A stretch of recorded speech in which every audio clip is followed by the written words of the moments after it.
오늘 주시는 하나님의 말씀은 사도행전 2장 42절에서 47절까지의 말씀입니다. 우리 한 목소리로 봉독하도록 하겠습니다. 그들이 사도의 가르침을 받아 서로 교제하고 떡을 떼며 오로지 기도하기를 힘쓰니라. 사람마다 두려워하는데 사도들로 말미암아 기사와 표적이 많이 나타나니 믿는 사람들이 다 함께 있어 모든 물건을 서로 통용하고 또 재산과 소유를 팔아 각 사람의 필요를 따라 나눠주며 날마다 마음을 같이하여 성전에 모이기를 힘쓰고 집에서 떡을 떼며 기쁨과 순전한 마음으로 음식을 먹고 하나님을 찬미하며 또 온 백성에게 칭송을 받으니 주께서 구원받는 사람을 날마다 더하게 하시니라. 아멘. 약속대로 기도 가운데 10여일 있다가 오순절에 성령이 오셨습니다.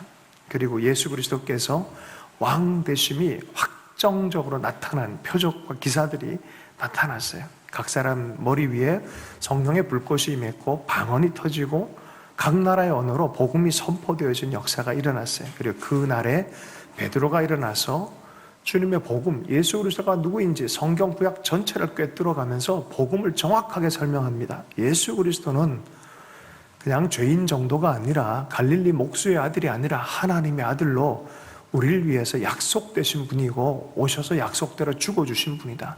이분을 우리가 오해했다. 이분을 믿을 때 이러한 성령의 역사가 나타날 뿐만이 아니라 하나님 나라의 자녀들이 되어진다라고 선포할 때 사람들이 회개하면서 하루 만에 3,000명이 주님께 돌아오는 역사가 있었어요. 그리고 그 교회의 모습이 바로 이런 모습으로 드러났어요. 이런 모습으로. 오늘 어버이 주일인데 교회 12주년과 맞물려서 이 본문이 적합한 그런 생각이 듭니다. 하나님께서 친히 세운 기관이 있다면 이 가정과 교회입니다. 가정을 주님께서 친히 세우시고요. 그리고 교회를 오늘 이 본문 안에서 교회를 시작하시는 거예요.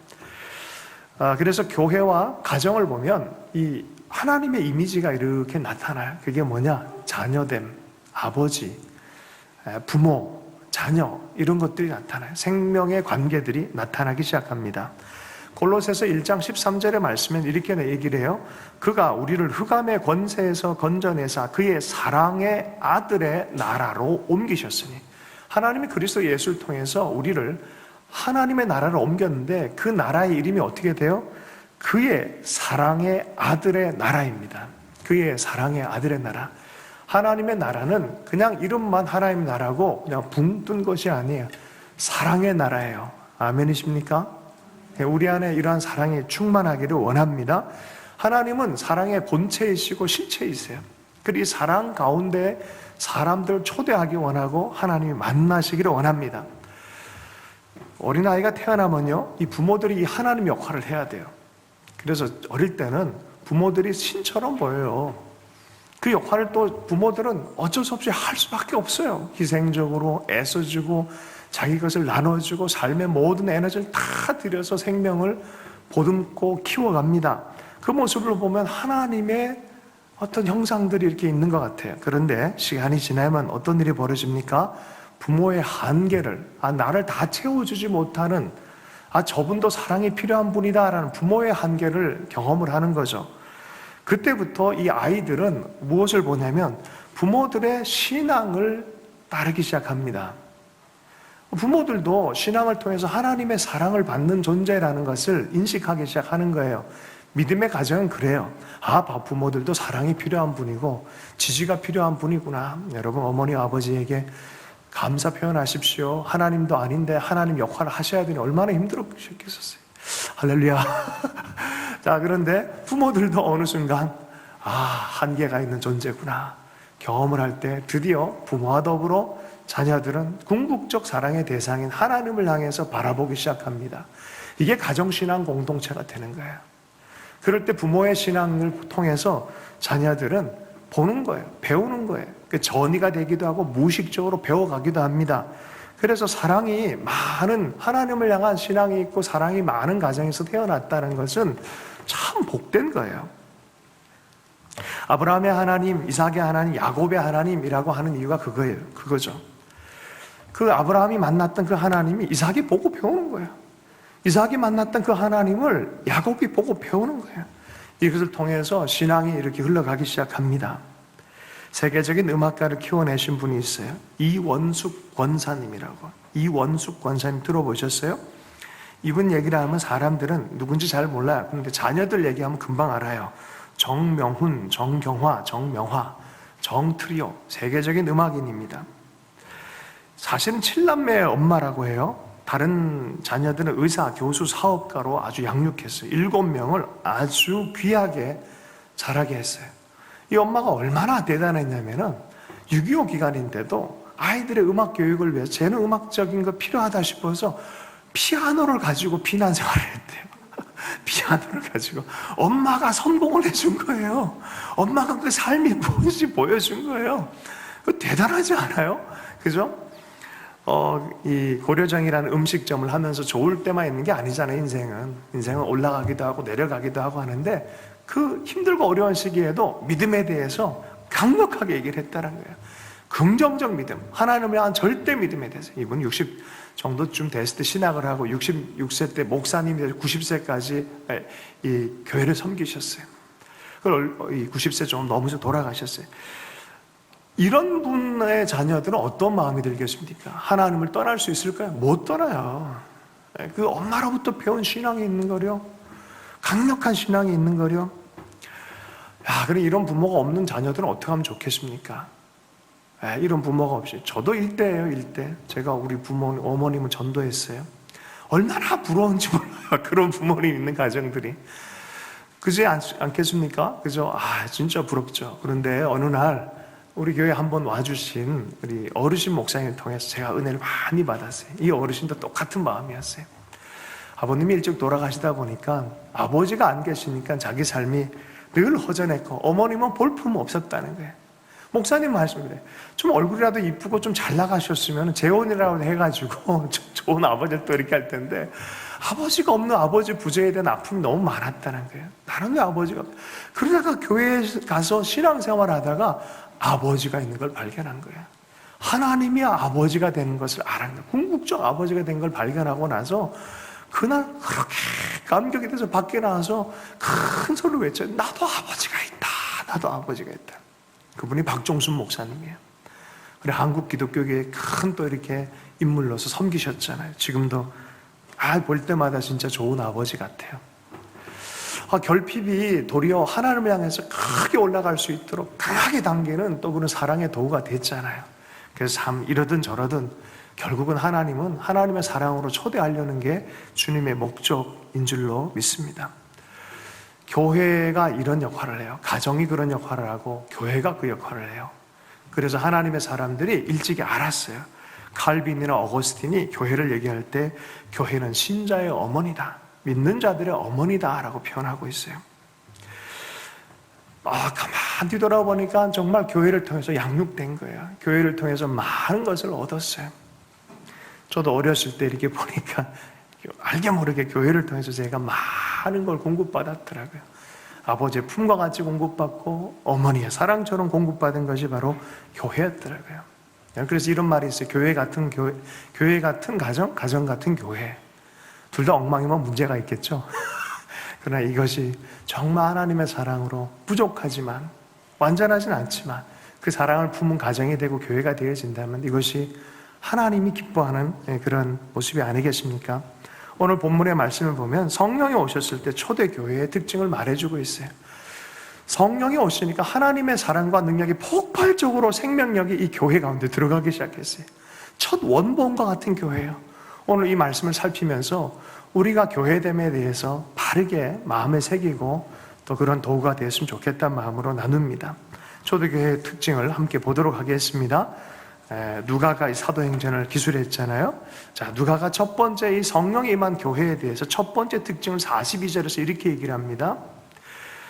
그들이 사도의 가르침을 받아. 그 첫 번째 특징은 무엇이었습니까? 가르치는 교회였습니다. 여러분 교회라고 얘기할 때 여러분 가정이라고도 생각을 하셔야 돼요. 교회는 그렇구나가 아니에요. 가정이 이래야 되는 것도 맞아요. 그러니까 같이 한번 생각해 봤으면 좋겠어요. 그들이 사도의 가르침을 받아 뭐예요? 성령이 임하고 능력이 임하니까 여기서 은사 집회를 계속하면서 뭐 능력이 임하라 이게 아니에요. 뭐예요? 정확하게 가르침이 시작됐다는 거예요. 학교가 시작되었다는 거예요. 배움이 시작됐다는 거예요. 선생님은 누구예요? 12사도였어요. 10사도들이었어요. 사도들이 예수님이 누군지 구약 성경을 통틀어가지고 정확하게 전합니다. 예수님께 들었던 것을 또한 전합니다. 학생들이 3,000명이에요. 전하기 시작합니다. 예수님에 대해서. 진리의 성령이라고 얘기를 해요. 성령님이 오시면 우리에게 바른 진리, 생명의 진리가 뭔지, 진리에 대한 생각으로 진리를 만들어내는 게 아니라 진리가 있기 때문에 진리에 대한 생각이 들어오는 거예요. 진리이신 예수 그리스도가 계시기 때문에 거기에 대한 지적인 분명한 진리의 체계를 공부를 하는 거예요. 이것이 복음을 가르쳐야 되는 의무가 여기에 있는 거예요. 에베소서 1장 13절의 말씀에 보면 그 안에서 너희도 진리의 말씀 곧 너희의 구원의 복음을 듣고 그 안에서 또한 믿어 약속의 성령으로 인치심을 받았으니, 바른 가르침, 성경적 가르침을 얘기를 하는 거예요. 아니 성령을 받았는데 무슨 교사가 필요하냐? 필요하잖아요. 가르치라고 얘기했잖아요. 가르치는 통로로서 사도들이 세워졌다는 거예요. 교회는 이 사도들이 교사인 것을 인정을 했어요. 예수님이 세우신 이 12제자가 그런 역할을 하고 있다는 것을 알고 있었어요. 거기에 그 가르침과 더불어서 나타난 게 무엇이었습니까? 진정성을 드러내기 위해서 가르침과 더불어 표적과 기사가 나타났다는 거예요. 표적과 기사가 진정성을 말하는 게 아니라 바른 진리를 말했기 때문에 거기에 표적과 기사로 기적들이 일어난 거예요. 나는 우리 예수 그리스도의 복음과 그 복음적 삶을 살아갈 때 이것이 맞다라고 하는 하나님의 확증적인 표적과 기사가 우리의 삶 안에 많이 나타나기를 축복합니다. 할 수 있는 한 이분들은 배웠어요. 예수님이 누군지, 말씀이 어떤 걸 얘기하는지에 대해서 진지하게 배웠습니다. 그때 43절 사람마다 두려워하는데 사도들로 말미암아 기사와 표적이 많이 나타나니라고 말합니다.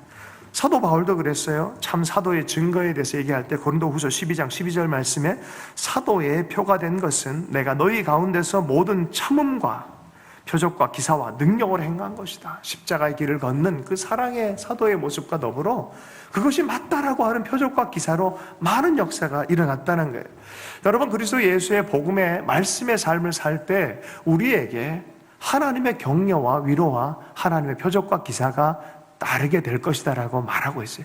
이게 마가복음 끝에서도 얘기를 해요. 믿는 자에겐 이런 표적이 따르리니. 사도라고 하면 보내심을 받았다라는 뜻입니다. 이것이 형용사적으로 붙여져서 사도적인 사람, 사도적인 일, 보냄을 받잖아요. 제가 어저께 어떤 분의 헬렌 킴? 한번 나중에 보세요. 새롭게 하소서에 나왔는데 참 은혜가 됐대요. 2번이나 들었어요. 제가 봤더니 다니엘 기도 21일 기도의 주인도 이렇게 스피커로 나오셨는데 가정이 깨진 상태에서 UN 직원을 되셨다가 어딥니까? IT를 가가지고 있는 동안에 예수를 믿게 됐는데 그냥 한번 믿어보자, 한번 대충 이런 느낌으로 세례도 받고 믿었는데 성령이 역사한 거예요. 마음이 뜨거워지고 그의 삶 안에 막 쥐흔들어요. 자기 자녀들은 우울증이 걸리고 이혼한 상태였기 때문에 자녀를 만날 수도 없는 그런 상태인데 너무나 깨진 마음이 있는데 하나님은 이상하게 IT 지역의 아이들을 돌보도록 한 거예요. 여성들 돌보게 한 거예요. 학교를 세우게 하고 센터를 세우게 하고 그 이야기를 듣는데 참 하나님 대단하십니다. 절로 그런 얘기가 이렇게 마음에 와요. 이런 사람도 어떻게 보면 사도적인 사람이에요. 사도적인 보냄을 받아서 거기서 그런 일을 하는 사람들이죠. 그런데 여기서 얘기하는 사도는 12사도, 12사도. 사도 바울, 야고보, 성경을 가르치는 사도라는 얘기를 하는 거예요. 이거는 어떤 사람도 할 수 없잖아요. 예수님 못 본 걸 어떻게 해요? 그죠? 그 기초적인. 자, 그러면 이 사도의 발 앞에서 가르침을 받는 것이 초대교회의 특징이라면 우리는 지금 어떻게 그럼 그분들의 발 앞에서 가르침을 받을 수 있겠습니까? 아니, 이런 사도는 없는데 어떻게 하면 좋겠습니까? 어떻게 하면 좋겠습니까? 대답이 아주 명확해요. 그건 신약 성경 속에서 찾을 수 있습니다. 그 사도적 계승과 가르침이 고스란히 신약 성경 안에 다 들어가 있어요. 그게 가르침이에요. 우리가 신약 성경을 계속해서 사도적 계승으로서 듣고 배우고 하는 이유가 여기에 있습니다. 오늘날에도 이렇게 이것을 가르치고 들을 때 우리가 이해하는 거죠. 이런 일이 생겼구나. 이런 것이구나. 하나님의 복음의 교리의 지속성, 말씀의 지속성이 사도의 발 앞에 들었던 것이 오늘날에도 교회가 듣게 되어지는 것입니다. 여러분, 교회는 성경 아래에 있어야 돼요. 성경 위에 있으면 안 돼요. 성경을 따라가는 교회가 돼야 돼요. 사도적인 증거가 무엇입니까? 그리스도 예수의 삶과 죽음과 부활에 대한 게 오늘날에도 이 성경을 통해서 계속해서 성경을 읽을 때 우리는 그 가르침 앞에 무릎을 꿇게 되는 교회가 되는 줄로 믿습니다. 살아있는 교회는 목사들은요 바로 이 성경을 설교하게 돼 있고요, 살아있는 교회의 부모들, 가정의 부모들은 아이들에게 이 성경 내용을 끊임없이 가르치는 가정이 되어야 될 줄로 믿습니다. 교인들은 제자들을 배우면 날마다 성장하기 위해서 성경을 읽고 묵상해야 될 이유가 여기에 있습니다. 보네퍼라는 분이 이런 얘기를 했어요. 성경 묵상에 대한 얘기를 했어요. 하나님이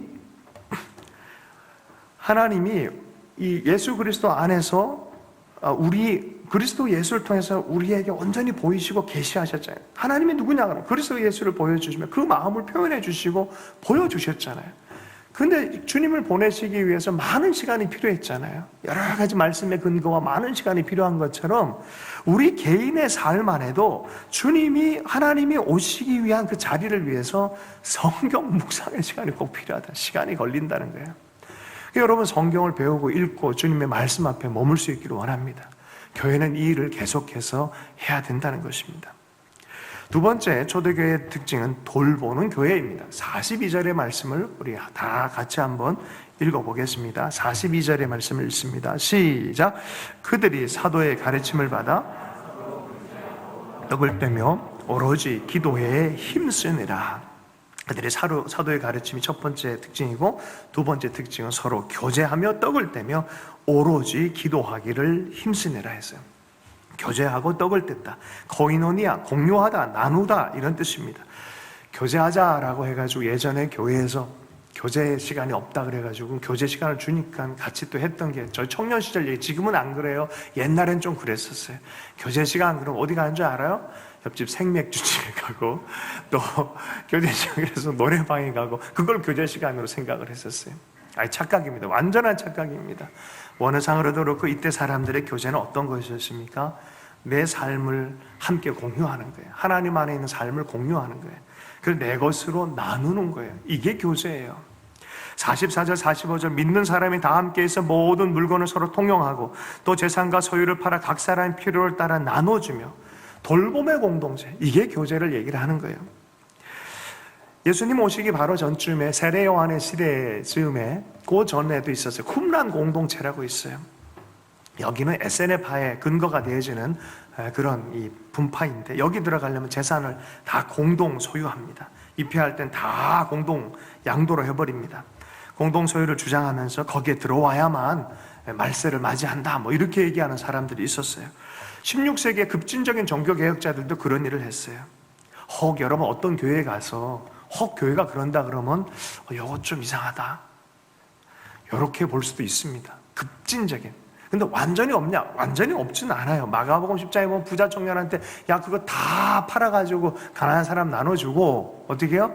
너 날 따르라 라고 할 때가 있어요. 다른 사람한테 하는 거 딱 요 청년한테만. 기독교 교회사에서 그런 사람이 있어요. 누구예요? 프란치스코. 다른 분들은 그러지 안 해요. 이분한테만 그러죠. 하나님이. 마더 테레사나 프란치스코 같은 사람들한테만 그래요. 이걸 다 인류화 시키는 건 좀 문제 있어요. 인류화 시켜서 다 공산사회를 만든다. 이건 누구의 꿈이에요? 이건 마르크스의 꿈이에요. 이건 공산주의의 꿈이에요.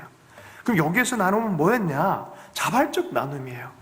자발적인. 우리가 가지고 있는 것들 날마다 같이 하면서 같이 나누고 서로를 돌보기 위한 자발적인 나눔이에요.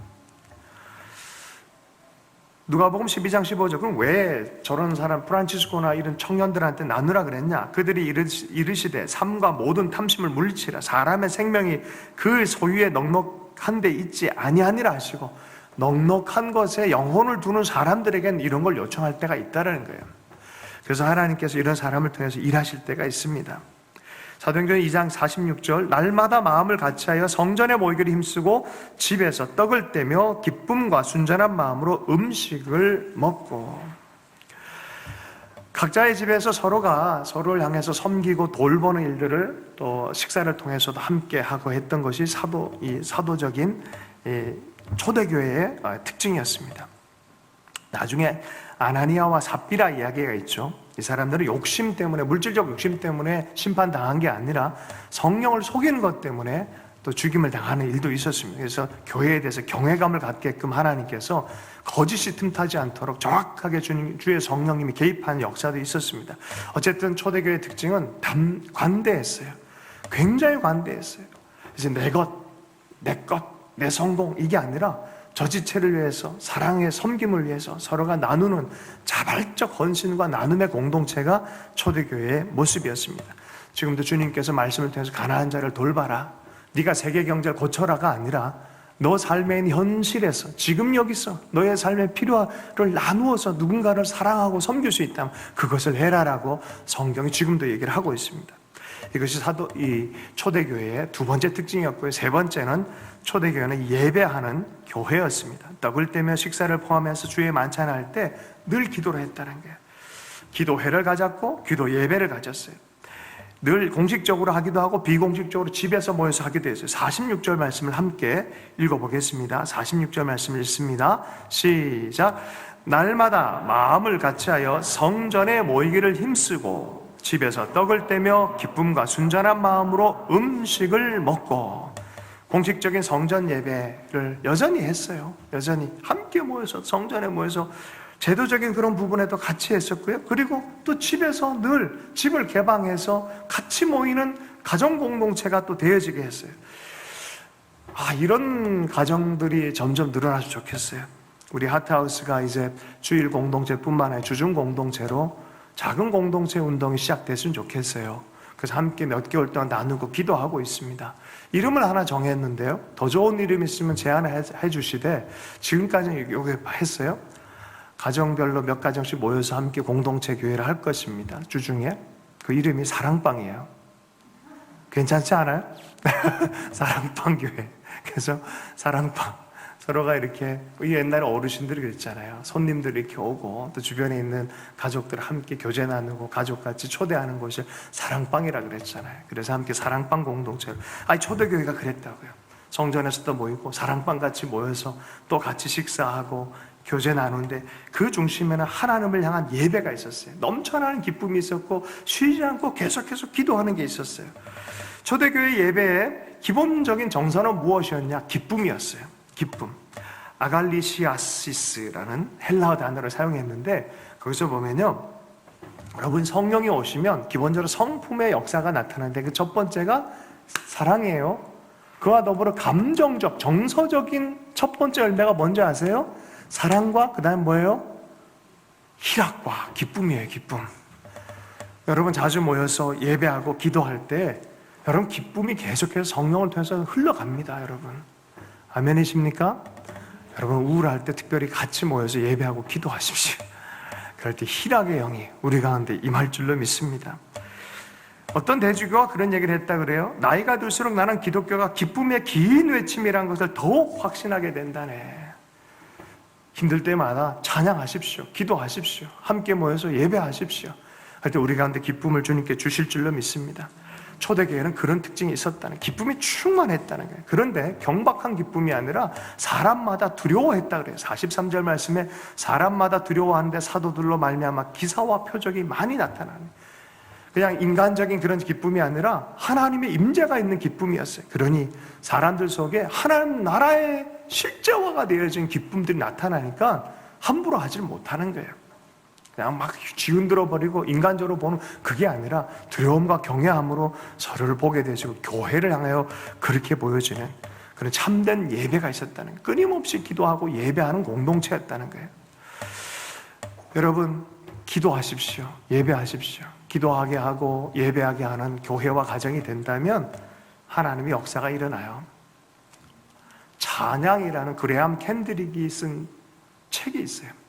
답답하고 풀리지가 않을 때, 아무 이유 없이 꽉 막힌 것 같을 때 이분이 그 책을 통해서 귀한 얘기를 했었어요. 그냥 들어간다는 거예요. 그냥 기도의 골방에 들어가서 기도와 더불어서 기도가 안 될 때 있잖아요. 어떻게 해요? 1시간 내내 주님만 찬양한다는 거예요. 주님이 누구인지 찬양한다는 거예요. 찬양하다 보면 주의 임재가 흘러넘치고 그 임재를 통해서 하나님 나라 하늘 문이 열리고 하늘 문이 열리니까 성령이 주님 역사를 하시는 거예요. 성령이 역사하시고 천사가 역사하는 거예요. 그 찬양의 비결을 배우는 거죠. 여러분 찬송하십시오. 불평하기 전에 내가 찬송 안에 있는지 말씀 안에 있는지를 먼저 보십시오. 찬송의 기둥이 세워지고 말씀의 역사가 일어나고 기도의 기둥이 세워지면 삶이 변화하고요, 영광이 드러나기 시작하는 거예요. 이게 교회와 가정을 통해서 하나님이 꿈꾸시는 거예요. 교회는 그래서 기도의 집이 돼야 돼요. 예배의 집이 돼야 돼요. 말씀이 끊임없이 선포되어지는 그런 교회가 돼야 돼요.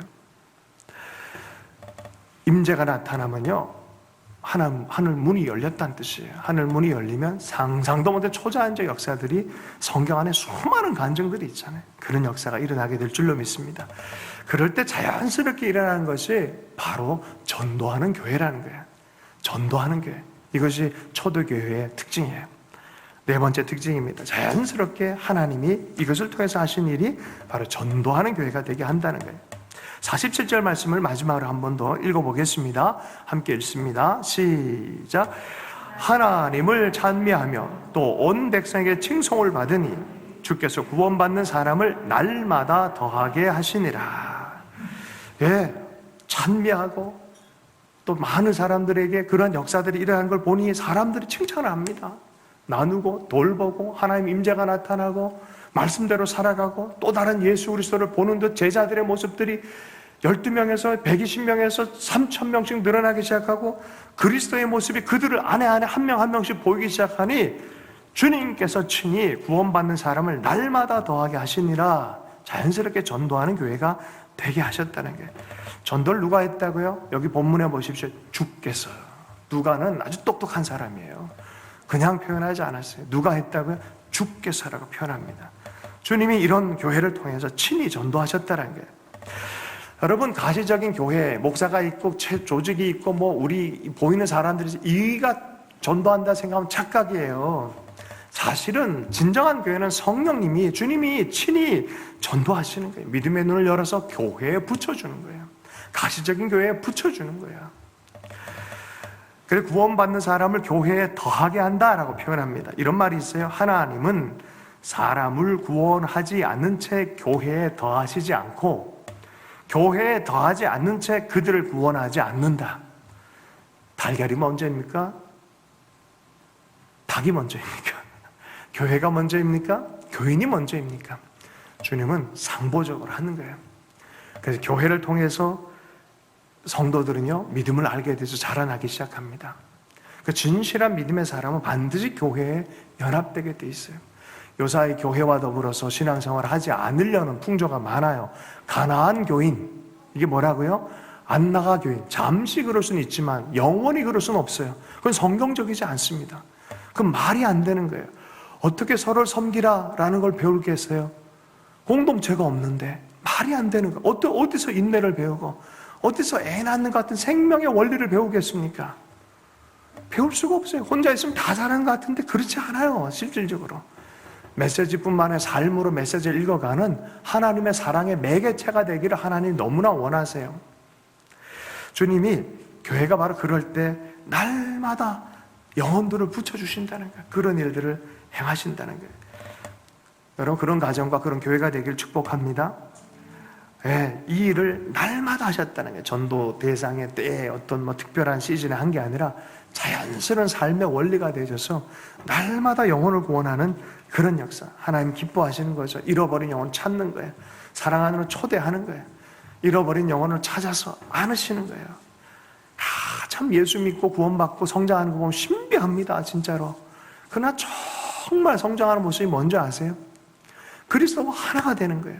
그리스도처럼 그 사랑 안에서 모든 걸 다 내어놓기까지 사랑 때문에 그걸 할 수 있는 가장 높은 자리로 올라가는 사람을 볼 때 우리는 그것이 점점 사람들이 성화되어진다는 거예요. 나중에 그 성령의 성화를 통해서 무슨 일이 벌어지냐면 영광스러운 하나님의 영광에 도달하는 그런 모습. 여러분, 목표를 높이 잡길 축복합니다. 그냥 내 삶만 보고 내 위주로만 세상을 해석하는 거는요, 어린아이 때 하는 거예요. 고기를 못 먹을 때 하는 거예요. 딱딱한 걸 못 먹을 때 하는 거예요. 내 위주로 보는 건 정말 어릴 때 하는 거예요. 그러나 조금 나이가 들면 부모의 마음을 이해를 해요. 어머님이, 아버지가 나한테 이렇게 부어주셨지.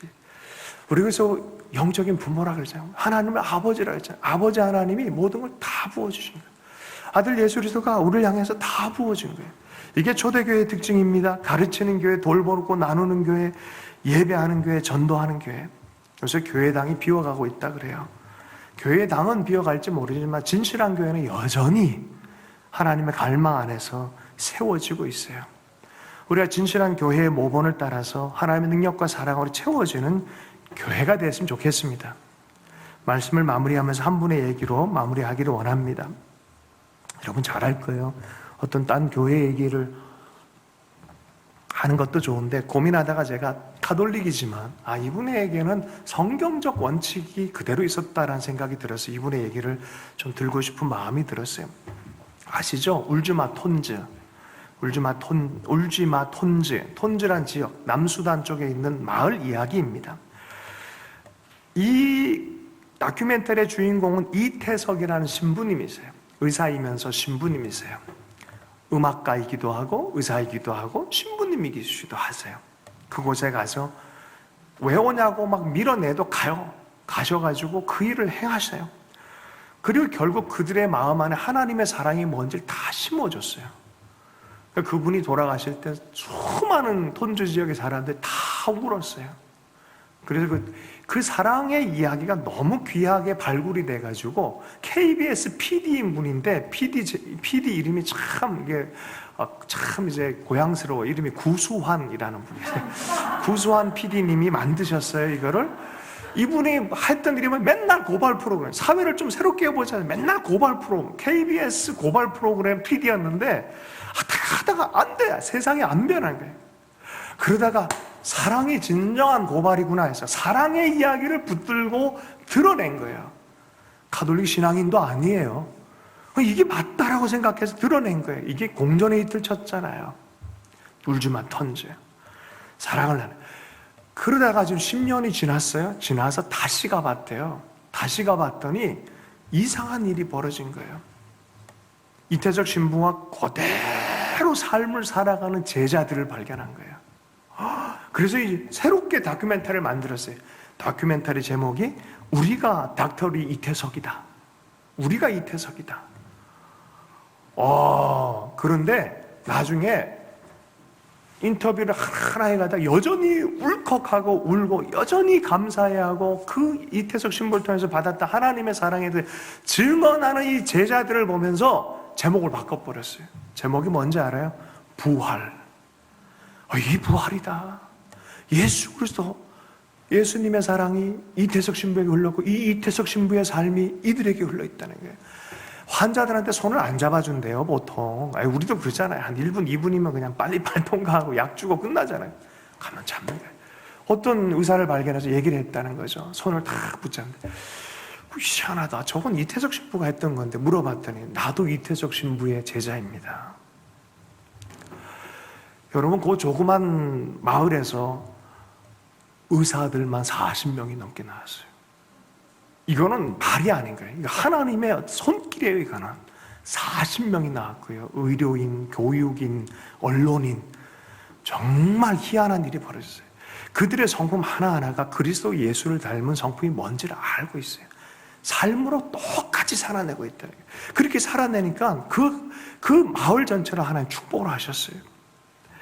제가 어린아이들 일부러 기도를 해요. 축복 기도를 많이 하길 원하는데 그런 꿈을 꿔봐요. 그리스도 예수를 닮은 공동체, 가정, 교회가 일어나면요, 반드시 하나님은 복을 주겠다는 게 성경의 약속이에요. 이런 복이 우리에게 충만하기를 원합니다. 그 복은 나 혼자 잘 먹고 잘 살라는 게 아니라 너가 받은 그 사랑, 그 능력을 똑같이 세상에 전달해서 너도 사랑의 매체로, 전달자로 살아라라고 하는 하나님의 부르심인 줄로 믿습니다. 하나님 나라가 우리 가정에 있고 우리 교회에 있는 줄로 믿습니다. 믿음과 소망과 사랑이 넘실될 때 생명에 약동하는 강물이 우리의 삶 안에 흘러갈 줄로 믿습니다. 이태석 신부님 설교문을 제가 좀 가지고 있어요. 보니까 이게 맞아요. 그 마음 안에 이 사랑의 강물, 삼위일체 하나님부터 시작된 이 거대한 사랑의 강물이, 이 사랑의 물줄기가 하나의 말씀을 통해 쉼없이 계속 흘러가고 있습니다. 사도들을 통해, 그리고 교회를 통해, 그리고 부모를 통해 우리 마음까지 흘러옵니다. 오늘 설교 제목과 너무나 맞닥뜨려요. 여러분, 이런 교회와 가정을 우리가 함께 세워갈 때 성령님은 지지해 주시고 능력과 사랑을 베풀어 주실 줄로 믿습니다. 말씀 붙들고 기도하도록 하겠습니다. 특별히 어버이 주일인데 하나님, 우리 그러한 가정, 그러한 교회를 하나님 세워주십시오. 우리가 그렇게 섬기기를 원합니다. 이렇게 함께 살아있는 교회로, 살아있는 가정으로 우리의 삶을 하나님 드립니다. 사용해 주십시오. 이렇게 기도하십시다. 하나님 아버지, 감사합니다. 부활하신 예수 그리스도 안에 있는 하나님의 권능이 성령을 통해 우리에게 흘러오게 해주십시오. 십자가의 그 사랑이, 아버지 하나님의 무한하신 무조건적 그 사랑이 우리의 삶 안에 계속해서 흘러오기를 원합니다. 우리의 가정이 그러한 사랑의 전달 매체가 되길 원하고, 아버지 하나님 영적인 가정인 교회가 되기를 원합니다. 우리의 교회를 그렇게 사용하여 주시옵소서. 모든 것 주님께 의탁합니다. 살아계신 예수 이름 축복하며 기도했습니다.